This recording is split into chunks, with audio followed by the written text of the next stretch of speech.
少次的口吻，乡愁是一碗水，乡愁是一杯酒，乡愁是一朵云，乡愁是一生情。年深外境又无尽，日久他乡近故乡。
C'est encore l'automne et dans le village des Li de l'arrondissement de Sirou du district de Jinxian de la province du Jiangxi, on a une bonne récolte de sésame noir cette année.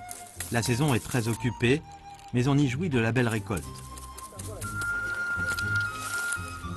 Parmi les travailleurs, quelques silhouettes attirent davantage l'attention. Habiles dans leurs mouvements, elles ne font aucune différence avec les paysans qui travaillent toute leur vie dans les champs. Mais ceux qui les connaissent, ils les voient d'un bon œil. Ces paysans, apparemment ordinaires, ont travaillé dans des villes. Certains ont assumé des fonctions importantes, telles que maire, directeur de bureau, etc. Cependant, après la retraite, ils choisissent eux-mêmes de rentrer dans leur pays natal. Ils choisissent de rentrer pour travailler la terre.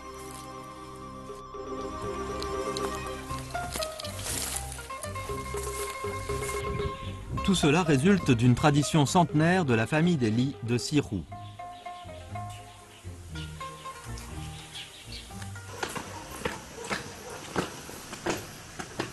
Li Guoying est le descendant de la 26e génération de la famille des Li de Sirou. Et ses ancêtres ont participé à la rédaction du document généalogique. Il a donc l'occasion de garder ce document précieux. Bien que sa rédaction ait duré des centaines d'années, au début de ce document généalogique des Li, rédigé en 1950, on trouve aussi la préface de la version de la dynastie des Ming.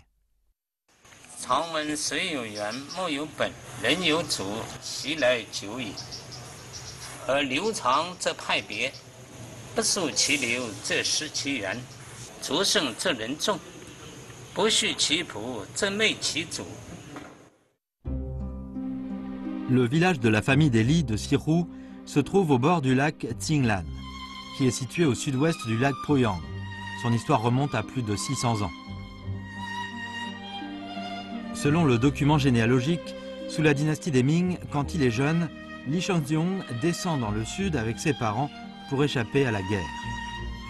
En route, son père est malheureusement mort. Alors sa mère et lui sont obligés de mener une vie errante et s'installe enfin au bord du lac Qinglan. Avec une palanche, Li Shangxiong fait un petit commerce afin de nourrir sa mère.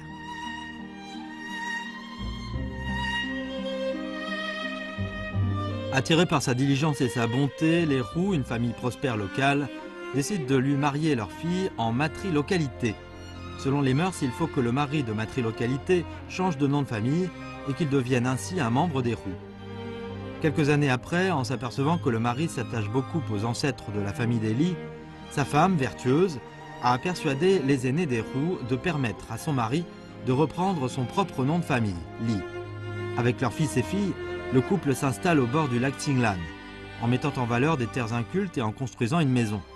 Le village prend ainsi le nom de village des Li de Sirou.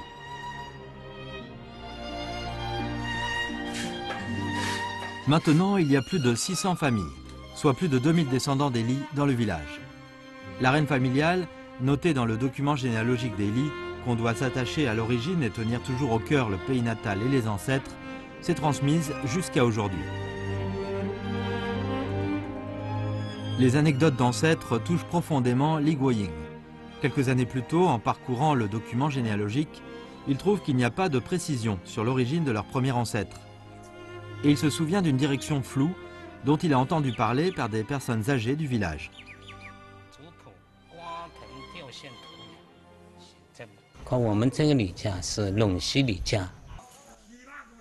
Aux yeux des villageois, Li Guoying est un érudit. On espère qu'il assume la tâche de rechercher les racines de la famille et de compléter le document généalogique.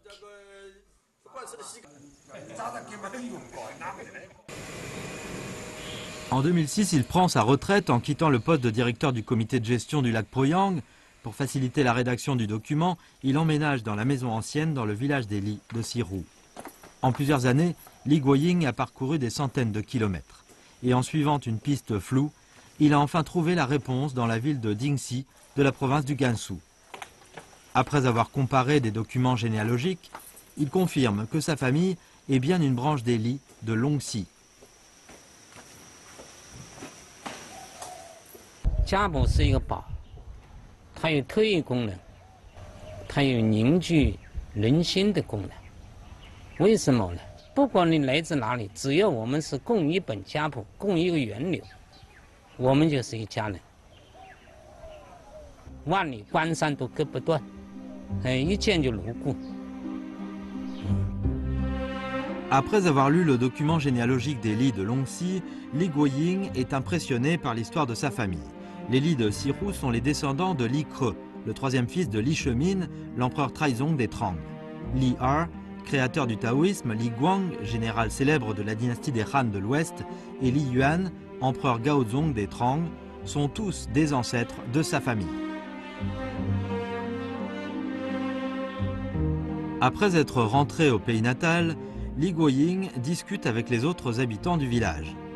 Et il décide de graver des anecdotes et des devises des personnalités de la famille des Li sur leur sommier.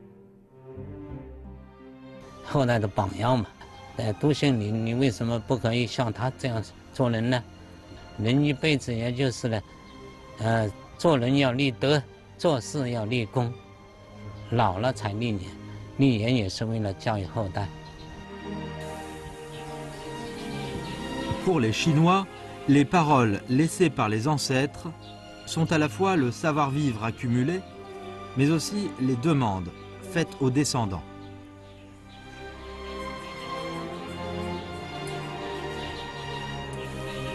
Un des ancêtres des Li, Li Er, préconise qu'on se retire pour vivre en ermite, à la campagne, après avoir réalisé son épanouissement personnel. Selon lui, cela est bien l'état idéal de la vie.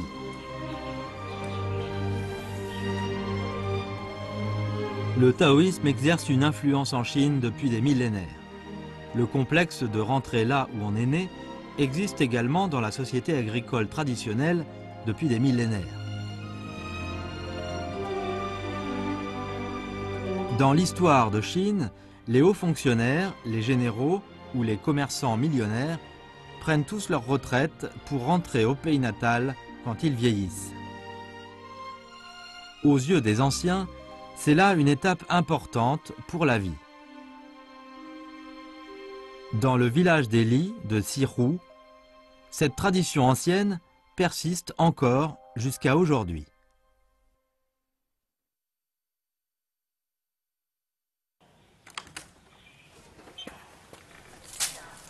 Le matin, la journée de Li Doluo commence par le nettoyage de la cour. Ce vieux monsieur humble est appelé Vieux Do par les villageois. 5 ans auparavant, il a été appelé autrement, Monsieur le maire.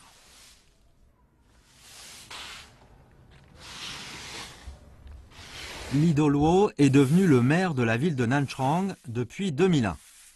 En janvier 2010, il a fait un dernier rapport en tant que président du comité permanent de l'Assemblée populaire de la ville de Nanshan. Après, il est parti tout de suite avec sa femme pour son pays natal.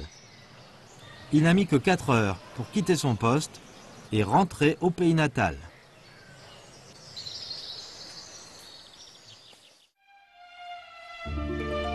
Li Doluo a assumé successivement les fonctions de secrétaire de cellule du village du PCC, de secrétaire du comité du district du PCC, de maire et de président du comité permanent de l'Assemblée populaire municipale. Par suite de sa retraite, il rentre au pays natal et devient paysan. Il se donne pour surnom paysan Tsinglan. Il mène dès lors une vie traditionnelle de paysan. Pour lui, il est d'origine paysanne et après sa retraite, il devient paysan au pays natal. Cela correspond à la règle familiale de s'attacher à ses origines. 不论你飞多高，不论你走多远，不论你职务多高，不论你产钱多少，起根发苗在这了，落叶归根还在这了，这就是本源，超真本源，不忘本源。 Dans la cour se trouve un très beau laurier que le père de Li Doluo a planté dans l'espoir qu'il puisse avoir un bel avenir. À ce moment-là, les conditions naturelles dans le village des Li de Sirou étaient très dures. On vivait dans la sécheresse pendant une moitié de l'année et dans l'inondation durant l'autre moitié. On avait souvent de mauvaises récoltes. Son père coupait du bois dans la montagne afin d'essayer d'arrondir ses fins de mois.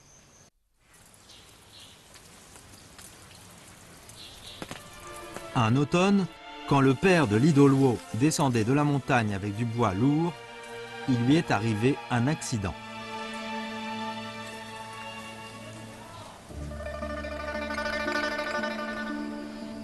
Cette fois-là, son père s'était arraché le rachis et il est décédé après plusieurs années de repos au lit.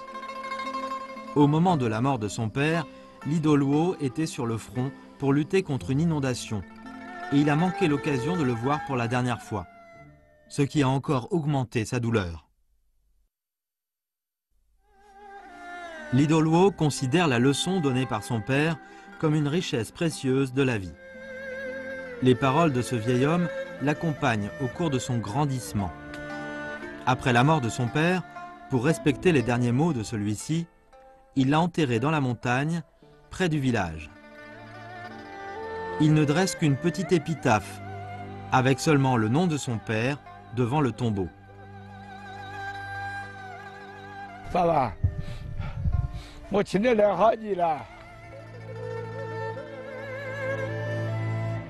Toutes les fois qu'il s'agenouille devant le tombeau de son père, toutes les fois qu'il lui offre de l'alcool, en lui faisant des confidences, Li Doluo sent clairement que c'est bien là que se trouvent ses racines.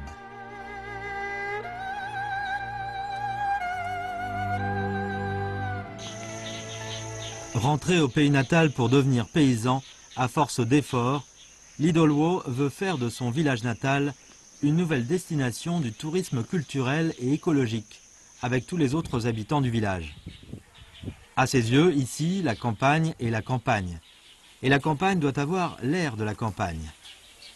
Après discussion avec les cadres du village, il a fait appel aux villageois pour construire la digue et boiser la montagne. Les habitants du village trouvent que Li Doluo a vu du monde et qu'il a des idées très lucides.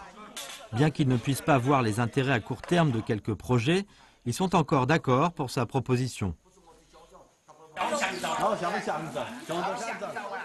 600年来，像这样大的东西没有。这5年是搞了这个5个一遍，房子修一遍，道路铺一遍，山塘水库深挖一遍，所有的山全部溜了一遍，全部是那满目山川翠啊，换地水田，即将整一遍。 Chaque fois qu'il entre sur le champ de sa famille, sent le parfum de la terre du pays natal et voit le riz sur le point d'être récolté, Li Doluo se sent sûr comme jamais. Maintenant, le village des Li de Sirou, ancien champ sec, dont la récolte dépend du climat, devient une rizière dont la récolte est toujours bonne, malgré la sécheresse ou les inondations. Les villageois admirent beaucoup Vieux Do, qui a été maire, mais a choisi de rentrer au pays natal et d'habiter et de travailler avec eux. Par la proposition de Li Doluo, on a gravé sur le praifang à l'entrée du village des Li de Sirou 4 caractères, s'attacher à ses origines. C'est une des règles familiales notées dans le document généalogique des Li de Longxi. Ces 4 caractères proviennent de la parole de Confucius, selon laquelle il considère l'origine comme la racine de tout et le critère moral fondamental pour l'être humain. Il nous demande de nous attaquer à l'origine. Sinon, il n'y aura rien de stable dans ses comportements. Si l'on ne sait pas où se trouve sa famille, on ne sera jamais sûr de soi.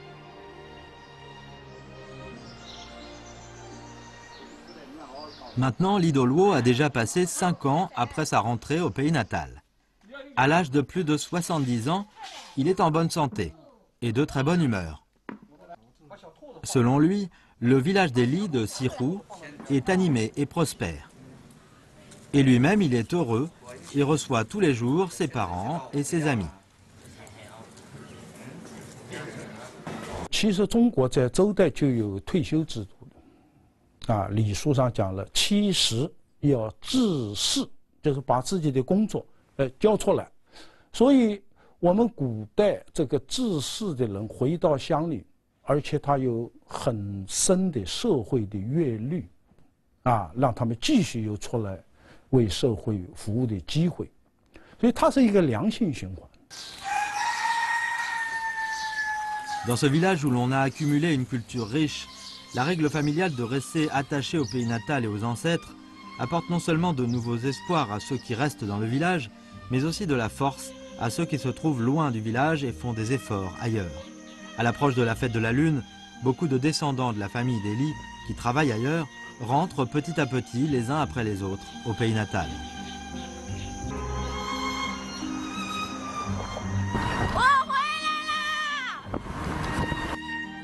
Quand les villageois sont occupés par la moisson, Li Jiuhua, qui travaille à Ganzhou, dans le Jiangxi, rentre dans le village des Li de Sirou avec sa femme et sa fille. Comme d'habitude, lors de la fête de la Lune, sa famille et lui doivent retourner au pays natal pour fêter la fête avec d'autres membres du clan.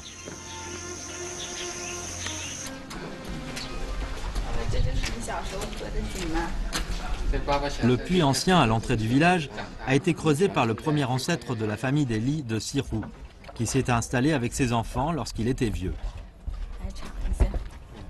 Selon la tradition du village, on doit boire de l'eau du puits ancien. Quand on part du village ou quand on rentre au village, ce qui signifie qu'on s'attache toujours à la source de son propre bonheur. 你尝尝这个水，饮水思源呐这是我们西湖李家的这个本源就在这里，所以我们要常回来看，常喝这河井的水，不要忘根本。水质很好，很清。 L'eau douce du puits du pays natal soulage la nostalgie de Li Jiuhua.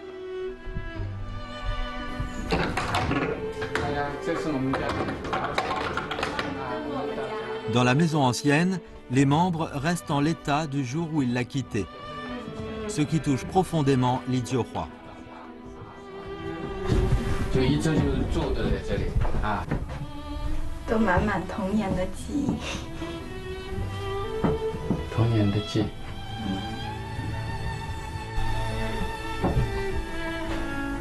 爸，这个我带到爱人跟小孩都回来要看你了。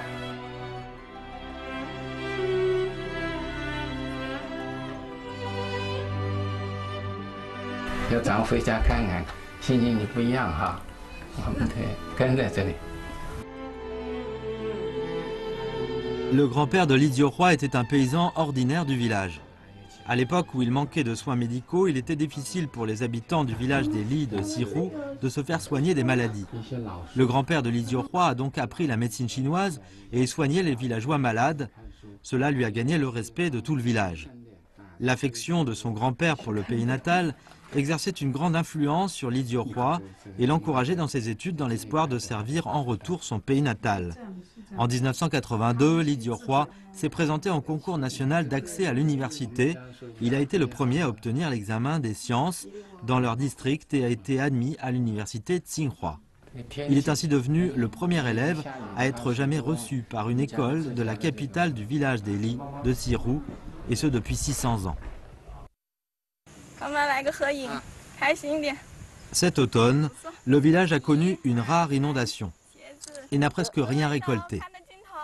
Mais à la nouvelle que Li Jiorhua allait faire ses études universitaires à Beijing, les habitants étaient aussi contents que lors des fêtes. Ils se sont rassemblés à l'entrée du village pour lui dire au revoir, avec des tambours et des gongs. Les regards ardents des villageois restent jusqu'à aujourd'hui dans la mémoire de Li Jiorhua.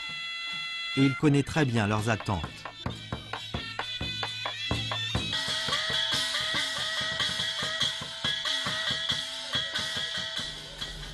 Ces dernières années, bien qu'il travaille toujours en ville, Li Jiorhua n'oublie pas les parents au pays natal. À son appel, un nombre des membres des Li de Sirou, qui travaillent ailleurs, donnent de l'argent pour créer une bourse pour encourager les jeunes élèves. Maintenant, il y a chaque année une vingtaine de jeunes qui sont admis par des universités dans ce petit village. Pour Li Jiorhua, rentrer au pays natal après la retraite est son complexe depuis toujours. Ces dernières années, il se met à la remise en état de sa maison ancienne pour y habiter après sa retraite. Il voudrait bien donner des cours aux enfants du village et servir le pays natal quand il aura du temps. À l'approche de la fête de la Lune, le village des Li de Sirou devient de plus en plus animé. Beaucoup de ceux qui font leurs études ou travaillent ailleurs rentrent au pays natal. Un autre très attendu est également arrivé comme prévu.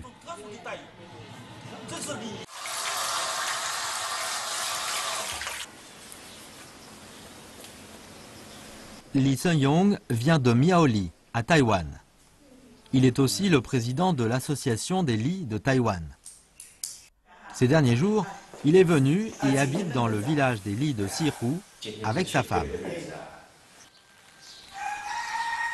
De bonne heure, il commence à se promener dans les ruelles anciennes du village. Le pays natal, qui n'existait plus que dans ses rêves, est redevenu réel et clair. 我们祖先呐，从哪里来？这是每一个人最关心的一个问题。 Les ancêtres de Li Senyong se sont installés à Taïwan il y a plus de 600 ans et la famille a connu une vingtaine de générations jusqu'à nos jours. Pendant la guerre anti-japonaise, le document généalogique des Li a été perdu. Depuis un demi-siècle, le père de Li Senyong pense souvent au pays natal et aux ancêtres. À l'agonie, il a demandé à son fils de retrouver le pays natal et de compléter le document généalogique. Pour réaliser le rêve de son père ces dernières années, Li Senyong confie sa société à son fils. Sa femme et lui, ils font des allers et retours entre Taïwan et la Chine continentale pour trouver leurs origines. 看到我们陇西堂3个字啊，代表我们李家的宗旨啊。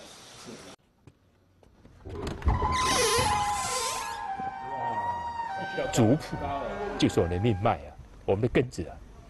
那这个族谱，你一定要对接，那对接，一定要回到我们祖国大陆来。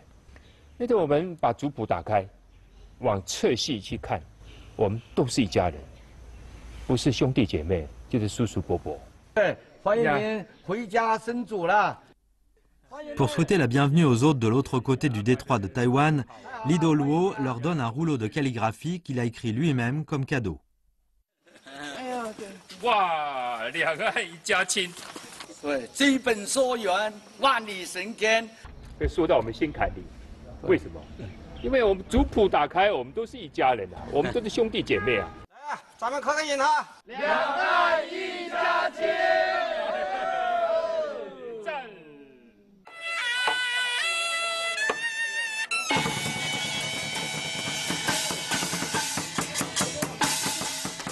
Lors de la fête de la Lune, Li Senyong et 300 autres membres des Li venant de Taïwan participent à la cérémonie de sacrifice aux ancêtres du village d'Eli de Sirou.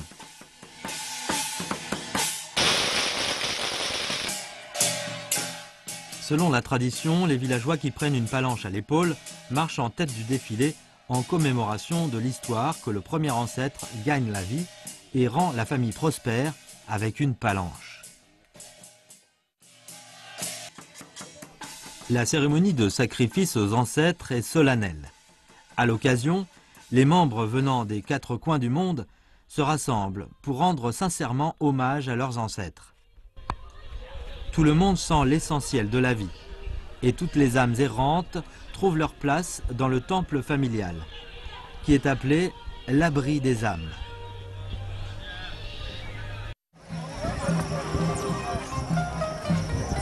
Après la cérémonie, des centaines de dragons de banc se rassemblent autour de la tête du dragon devant le temple familial pour former 2 dragons de banc longs de 1000 mètres. Les membres d'Eli de Taïwan participent de façon très dynamique à la danse du dragon.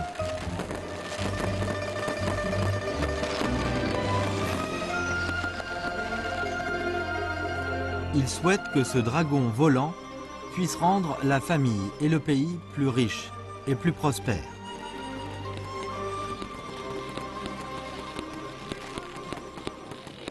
Conformément à la tradition, après le sacrifice aux ancêtres, les Li doivent faire des offrandes à la lune et prier pour la prospérité du pays et la paix du peuple.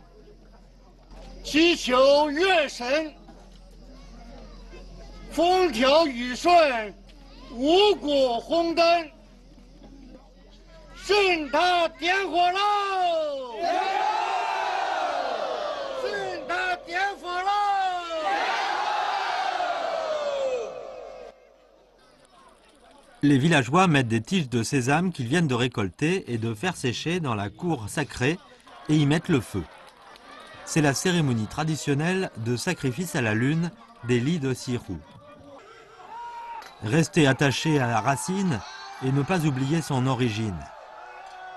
Les flammes sont pleines de vitalité et le bonheur se lit sur le visage de tous les descendants des Li.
天。